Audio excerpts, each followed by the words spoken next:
Morning Date.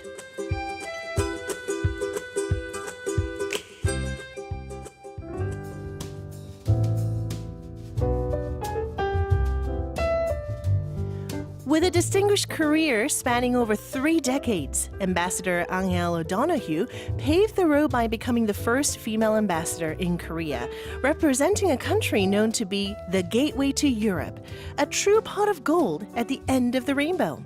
Morning Date starts now.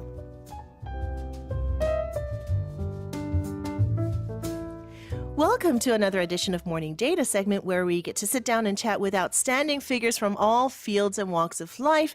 And today I have the incredible honor to sit down with none other than the Irish ambassador to Korea, Aingeal O'Donoghue. Thank you so much for coming to the show. No, thank you, Kaylin, for inviting me on. Always delighted to have a chance to speak to you on the show and to your audience. Yes, I'm very excited today because I told you when we were listening to the song, but my name, Kaylin, is actually Irish.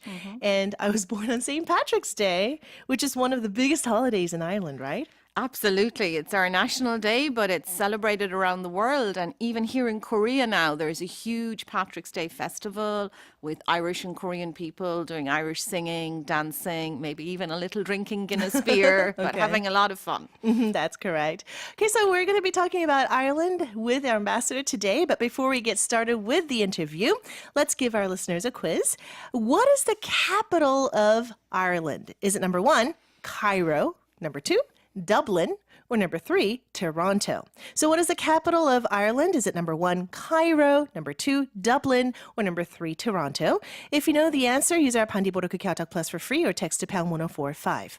네, 그리고 이 퀴즈의 정답뿐만이 아니라 방송 소감이나 궁금한 질문이 있으시면 다 보내주세요. 저희가 5분을 뽑아서 슬로우 레빗에서 아일랜드 여행책 한 번쯤은 아일랜드를 보내드리도록 하겠습니다.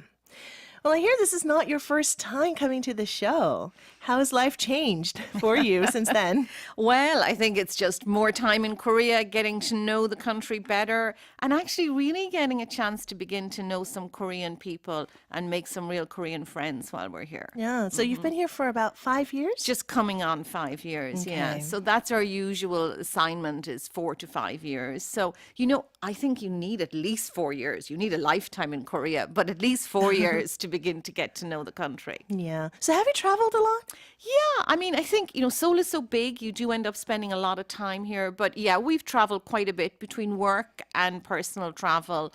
Busan, Gwangju, Gyeongju, Mokpo, Namhae, all sorts of, a lot of places. Yeah. So if you had like your best friend come from Ireland, which is one place in Korea that you would take her to? Well, it's difficult, but actually, the first place we visited outside of Seoul was Gyeongju, the old Shilla capital. And I was just blown away by the temple, by the Bulguksa temple outside Gyeongju.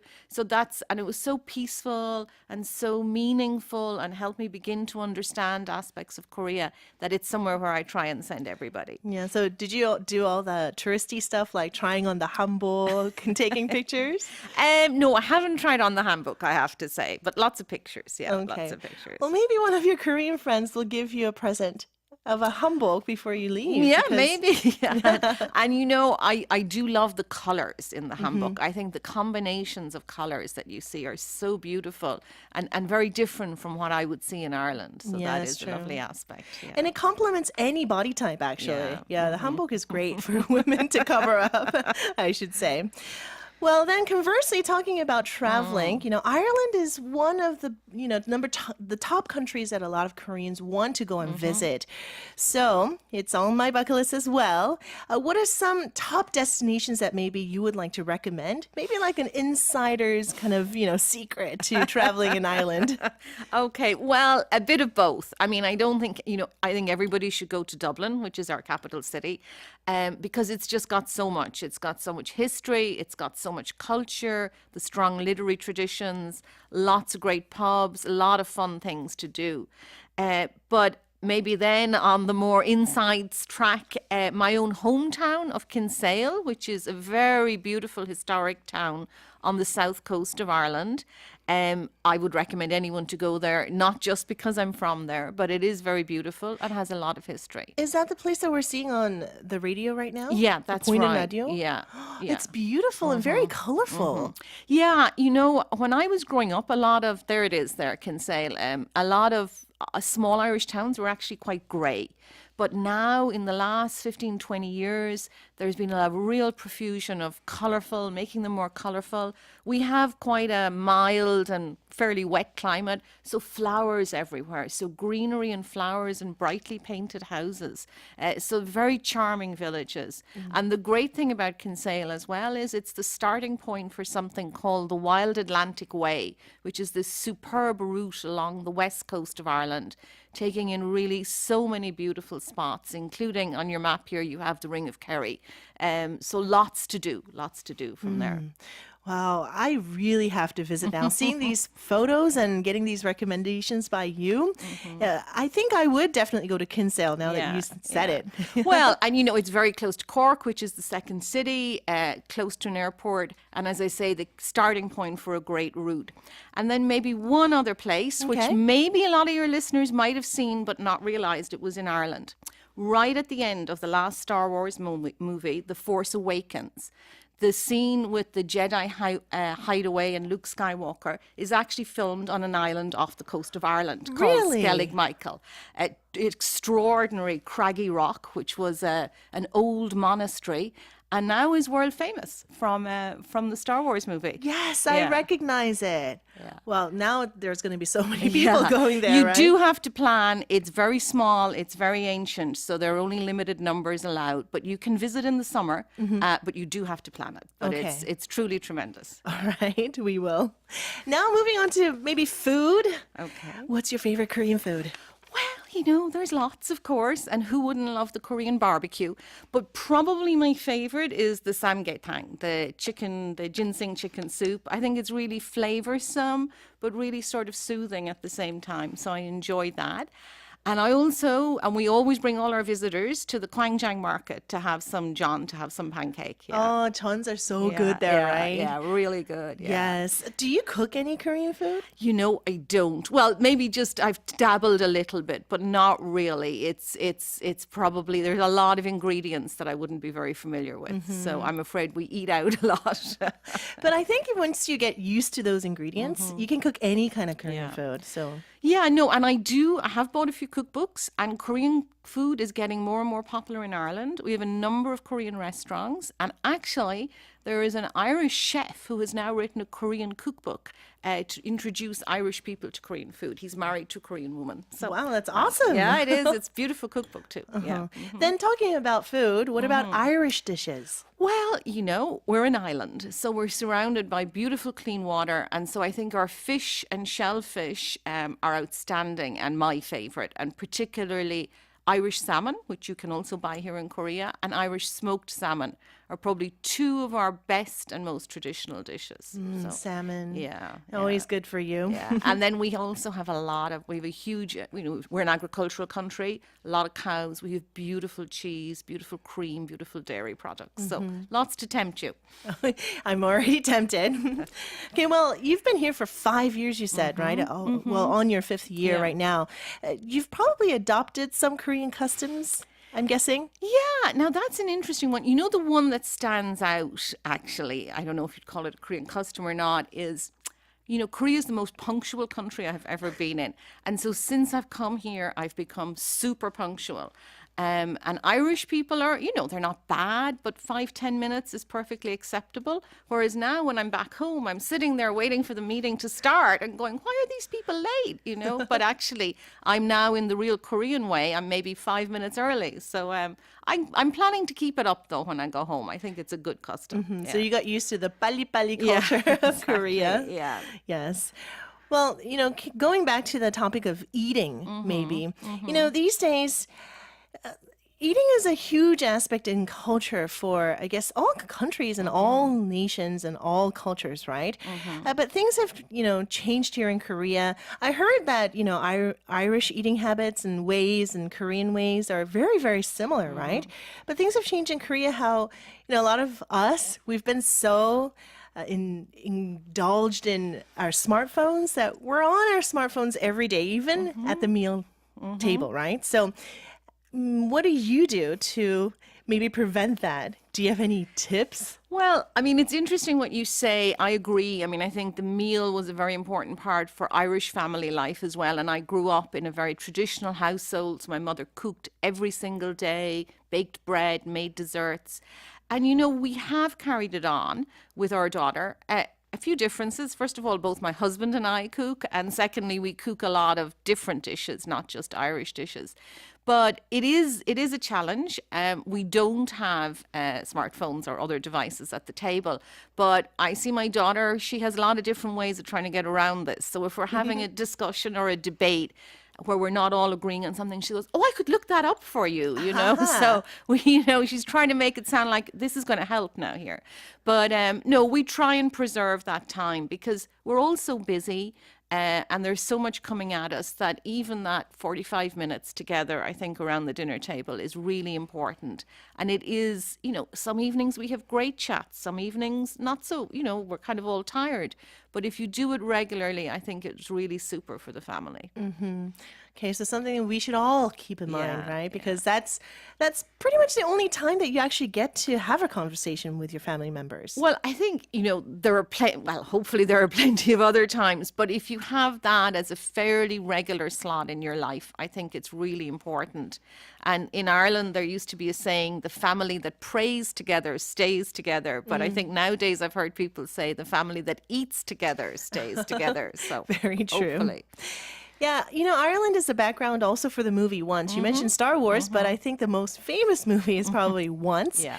And so many of our listeners are mentioning that they fell for the country of Ireland after watching this movie.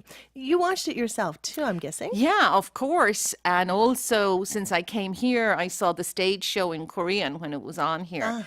So, you know, I was amazed, though, because while it was very successful in Ireland, it has had such an impact on people here. So we do, for example, every year we do a video competition for students who want to come to Ireland, and, you know, it's a way of them getting a trip.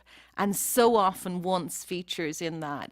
But it's been a great way for people in Korea to get to know Ireland. It's a very real and authentic view of modern day Ireland. I know that for a lot of young Koreans in particular, the busking, the singing on the street, the performing on the street is particularly interesting. And I was just home last week and I was struck as I walked up that street. You know, there were a number of different groups performing and doing really good. So yeah, it's a great thing to come to. Yes, actually, 백은지님, one of our listeners, says, 아일랜드 하면 영화 원스가 생각나요. Yeah, I'm reminded of this movie when I think of Ireland, and I can hum along to the songs of the soundtrack. And 홍성환님 says, do you know the movie Once? Oh, we're listening to it right now. It's amazing, right? Yeah, after I watched this movie, I dreamed of going to Ireland on trips, but I haven't been yet. Are there a lot of people who are busking like Glenn Hansard from the movie in Ireland? She asks. Yeah, no, really, it is very much part of our tradition. So as I say, that's Grafton Street, which is one of the main streets in Dublin. And literally, as you walk up that street during the day, there will usually be 2 or 3 different groups performing. Yeah, not necessarily all to Glenn Hansard standard, but some of them are, you know, the next Glenn Hansard, you know, and really some lovely, really serious musicians. Yeah. And you're actually listening to the voice of Glenn Hansard and Marketa Iglova, who were actually the singers in the movie Once, and it's titled Falling Slowly. That's right. It's a very, very popular song, right? I think Korean, you know, people find it very meaningful and very special. All right, well, before we move on, let me remind you of the quiz question that we had today. What is the capital of Ireland? Number 1, Cairo. Number 2, Dublin. And number 3, Toronto. If you know the answer, use our bandi board or KakaoTalk Plus for free or text to pound 1045. 그리고 정답뿐만이 아니라요. 방송 소감이나 궁금한 질문이 있으면 여러분들 많이 보내주세요. 저희가 5분을 뽑아서 슬로우 래빗에서 아일랜드 여행책 한 번쯤은 아일랜드를 보내드리도록 하겠습니다. Well, a great book to take with you if you do go on a trip to Ireland. Well, you know, when we talk about Ireland, I'm reminded of music, Of course. movies, of course, but also, Yeah, there are a lot of great minds that came from Ireland, and in particular, 8 Nobel Prize laureates, and 4 of them in the section of literature, right? So I'd really love to know about education in Ireland. So how do you, as a parent from Ireland, educate your children? What are your top priorities? Right. Well, I guess, it's a little different. And we were talking earlier, Kaylin, about, living around the world. So my daughter has actually been in international schools for most of her life. But, what I again see here in Korea is Korea and Ireland, we place a huge value on education. And certainly when I was growing up, my father was a primary school teacher. The value of education was hugely important. So what I'm looking for today's world, I think, what you want is a positive environment where your children can flourish and where they learn, to love learning and learn to think. Because, in today's world, they're going to have to go out there in a world that's changing rapidly. They probably will have to change jobs and go on to new and different careers. So they need to be innovative thinkers. And I think that's where Ireland's education system now actually has a lot to offer. And I would say offer any of your listeners. We're a safe English-speaking environment, but we have a very innovative culture, a lot of startups, a lot of global companies. So that if you go to Ireland, if you're either Irish in education there or go there for an educational opportunity, you get both a very solid education and that opportunity to engage with innovation and cultural dynamism. So having a positive, flourishing environment yeah. is the best thing. Yuhyun-nani, one of our listeners, asks you, Ireland is really famous for Yeats and Joyce. Yeah, it's a country of literature.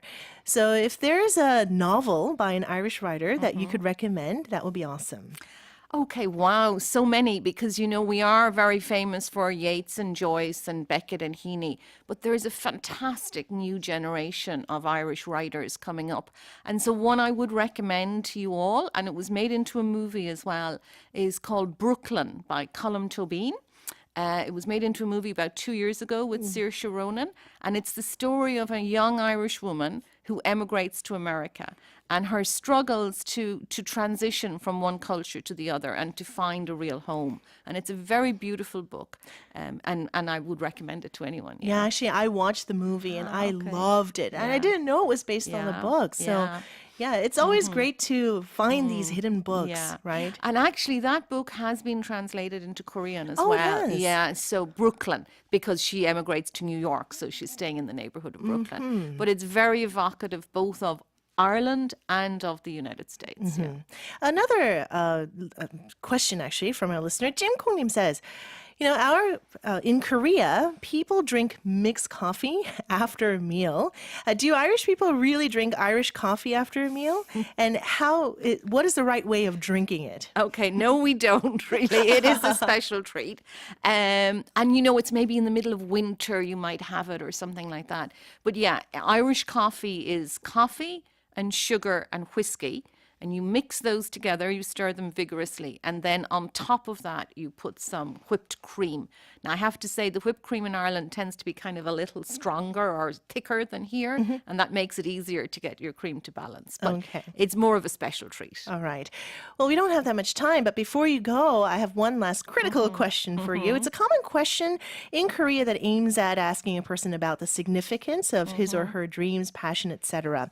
So, Ambassador O'Donoghue, what is Korea to you? 대사님께 한국이란. Yeah. Okay, so that's a big question this early in the morning. But, I guess for me, there are a couple of things. One, it's been fantastic to be in this part of the world, to be in Asia, a thriving, growing, dynamic Asia. But for me, Korea has been just a wonderful land of contradictions. It's such our contrasts. It's such a modern, dynamic city in Seoul.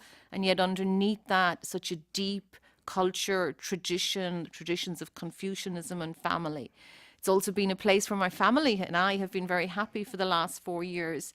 And also for me, it's my first post as an Irish ambassador as opposed to an Irish diplomat. So, of course, that's hugely meaningful and that sense that by my time here, I've been able to contribute to, to flourishing friendship between Ireland and Korea. So, Okay, well, thank you so much for taking your time, your precious time in this early morning hour. And we hope to see you again, Ambassador. great. Thank you, Kaylin, and good morning to all your listeners. Thank you very much. 네, 감사합니다. And we had the quiz question